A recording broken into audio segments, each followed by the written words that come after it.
Olá, irmãos, amigos, sejam todos bem-vindos ao canal. Nós estamos no nosso curso básico de teologia. Eu sou o pastor José Lauro e hoje nós vamos estar estudando a respeito do profeta Ageu.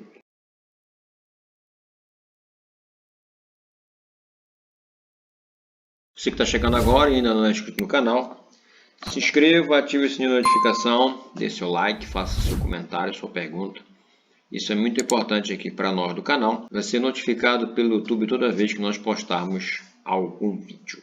Hoje nós vamos estar estudando a respeito do profeta Ageu e nós destacamos apenas 3 itens. O primeiro, sobre o nome, autoria e data aproximada do livro, a gente vai entender que o título é dado por causa do autor, o profeta Ageu, cujo nome significa festivo ou minha festa. Provavelmente o seu nome deve estar ligado ao fato de ter nascido em alguma festa dos judeus ou ao seu ministério que constou de estimular o povo a terminar a reconstrução do templo e reiniciar a celebração das festividades religiosas dos judeus. Ele escreveu esse livro entre 1º de setembro e 24 de dezembro de 520 antes de Cristo.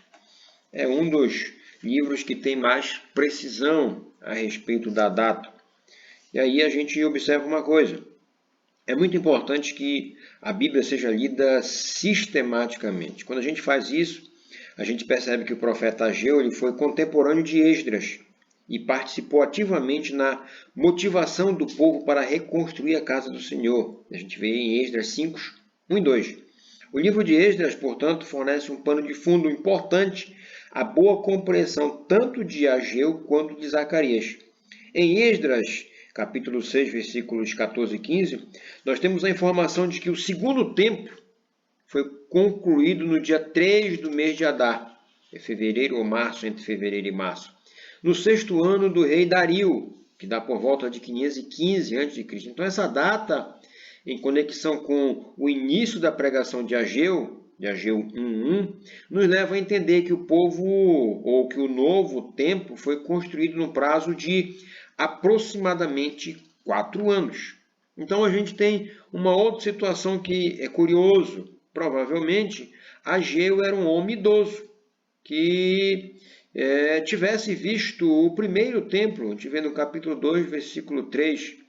Então, a gente pode observar que o seu livro ele traz 4 discursos muito breves.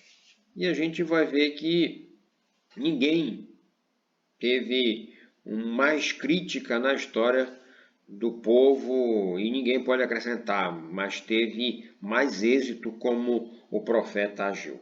A gente tem poucas informações a respeito desse Ageu, que tinha como contemporâneo, nós já falamos, o profeta Zacarias, sendo que ambos profetizaram logo após o retorno de Judá do cativeiro, ou seja, dos 70 anos em que foram cativos na Babilônia. O ministério de Ageu durou apenas 4 meses, possivelmente durante o 2º ano do reinado de Dario da Pérsia. Mas seu ministério não deixa de ter importância, que é enfatizada no fato de que cada vez seu nome é citado, o título profeta aparece. E aí a gente passa para observar a infidelidade. Não só a infidelidade, mas a apatia e reação do povo. Deus chama a atenção para a condição do templo. Apesar de Ageu não trazer nenhuma lista de pecados graves, havia uma apatia generalizada e, consequentemente, uma atitude de olhar para o problema com extremo desânimo. Eles sempre adiavam a solução. 16 anos antes, os judeus que haviam voltado a Judá, um novo poderio persa permitiu que eles voltassem para Jerusalém, sob a liderança de Zorobabel, deram início à reconstrução do templo. Contudo, eles ficaram extremamente desanimados pelas dificuldades que foram surgindo, principalmente porque samaritanos e outros povos se colocaram contra a reconstrução do templo de Jerusalém. A gente vê a história de Tobias, por exemplo, que era um samaritano. Por causa disso e de outros fatores, o templo ficou inacabado. Apenas os alicerces estavam prontos. E a letargia tomou o povo, ou seja, o desânimo. Ficaram quietos, acomodados. Cada um se interessou pela construção de sua própria casa. Então nós vemos que a resignação mata a fé. O esqueleto do templo em ruínas era como um cadáver que se decompunha em Jerusalém e contaminava tudo. Como essa ofensa poderia ser retirada? Com um esforço conjunto de reconstrução, o que seria a prova e garantia de uma mudança de atitude da resignação para a fé. E assim que as prioridades estivessem na ordem certa.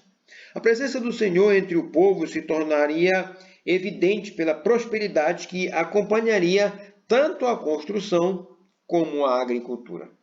E o profeta ele coloca em dúvida as prioridades do povo. Ele diz assim: acaso é tempo de habitardes vós em casas apaineladas, enquanto esta casa permanece em ruínas? No hebraico, o pronome vós está repetido para dar mais ênfase. Acaso é tempo de vocês, sim, vocês morarem em casas com telhados? A resposta seria que é irracional exigir de alguém que viva em uma casa sem telhado. Mas a intenção da pergunta é clara. Que valor eles estavam dando a Deus se deixavam seu templo em ruínas? O conflito entre despesas com luxo em casa e sustento condigno no trabalho do Senhor persiste até hoje entre nós. Nós percebemos isso ainda hoje. As dificuldades que Judá estava sofrendo adivinham das falhas em priorizar Deus. Eles sofriam as consequências da carestia que estava acontecendo. Eles edificavam suas casas, mas negligenciavam o templo, que se encontrava em péssimas condições. O descuido em não colocar Deus em primeiro lugar estava custando um alto preço. Ele diz assim: vocês esperavam colheitas grandes, porém elas foram pequenas. E quando estavam levando para sua casa o pouco que colheram, eu soprei tudo para longe. E por que eu, o Senhor Todo-Poderoso, fiz isso? Foi porque vocês só vivem cuidando das suas próprias casas, mas não se importam com a minha casa que está destruída. É por isso que não chove, os campos não produzem colheitas. Eu fiz com que houvesse seca nos campos e nas montanhas. Fiz com que a seca atingisse as plantações de cereais, as parreiras, as oliveiras e todas as outras plantações do país. Ela castigou as pessoas, os animais e todas as plantações. Ageu, nos versículos 9 a 11 do capítulo 1, na linguagem de hoje, a gente vê isso. O saquetel furado, descrito em Ageu 1,6, tem o significado de trabalho inútil. Quanto mais eles investiam em si mesmos, menos tinham, menos colhiam, e por isso sofriam as consequências. Quanto mais investimos egoisticamente em nós e nos esquecemos de Deus, menos retorno pessoal teremos. No reino, os valores são invertidos. Quanto mais investimos em Deus e sua obra, mais retorno teremos. E o povo reagiu à pregação de Ageu 1, versículos 12 a 14. A mensagem de Ageu surtiu efeito. Tanto Zorobabel, o governador de Judá, como Josué, o sumo sacerdote, e todos os que haviam voltado do cativeiro na Babilônia foram despertados. Eles temeram a Deus e se dispuseram a obedecer a mensagem que o Senhor havia mandado por meio de seu profeta. E a gente vê isso no versículo 12.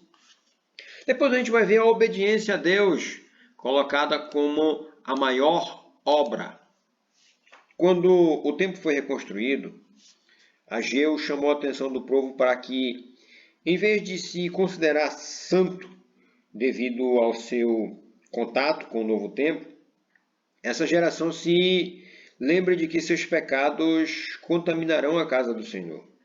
Os habitantes devem viver compromissados ou Deus determinará que esse templo seja destruído, assim como o templo de Salomão foi desmantelado pelos babilônicos. Deus agora abençoará seu povo porque este o colocará em primeiro lugar e não porque, mais uma vez, havia um templo em Jerusalém. A bênção de Deus seria derramada não por causa da santidade do povo, mas por causa da graça do Senhor, a graça de Deus. E ao escolher colocar Deus em primeiro lugar, a pequena comunidade havia se colocado no único caminho que conduzia à bênção que Deus estava ansioso para conceder. A bênção de Deus hoje é a prova da sua graça. Nunca podemos conquistar as boas coisas. Ele é quem nos dá. Contudo, nossa obediência realmente leva à margem do rio em que fluem as suas bênçãos. A construção do templo e seu término não deveria fazer com que os judeus se sentissem especiais e caminhassem em direção ao pecado, mas deveria ser sinal de que Deus deve ser priorizado. Somente podemos dizer que priorizamos a Deus se andamos em obediência ao seu mandamento.